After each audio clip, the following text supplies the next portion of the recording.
in the heart of a moonlit forest, dense with ancient trees that stood like silent sentinels, Alex wandered alone.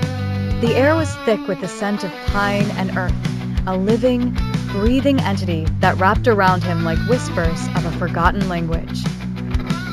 As he tread cautiously on the narrow, winding path, leaves crunched underfoot, echoing in the cool night air. Only the stars pierced the canopy above, glinting like distant eyes watching his every move. Tonight was different. A creeping unease unfurled inside Alex's chest, hinting at hidden eyes lurking just beyond the reach of the dim trail. An unnatural chill swept through the forest, touching him like fingers grazing skin. Suddenly, a rustle in the underbrush sent bolts of adrenaline coursing through his veins. From the shadows emerged a group of creatures, twisted limbs and hollow, glowing eyes.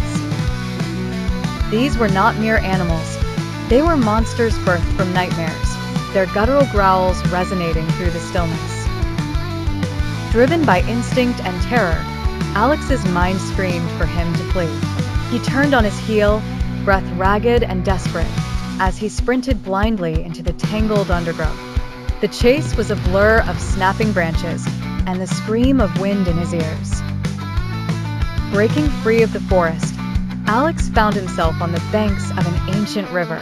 The Nile stretched before him, dark and formidable, whispering stories of forgotten kingdoms and eternal secrets.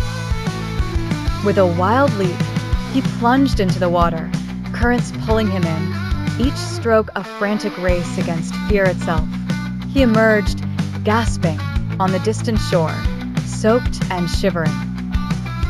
And there, rising from the mist and the river's edge, loomed a figure, a djinn from tales both ancient and true.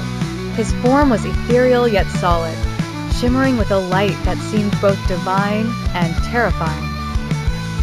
The djinn's voice was like the howl of 1,000 winds, deep and resonant, as it filled the space between them. "Why do you trespass upon my land, mortal?" it intoned. Alex could hardly breathe, his spirit battered by fear and exhaustion.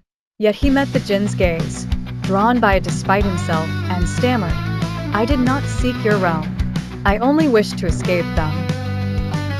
The djinn considered him with eyes that held the echo of the universe.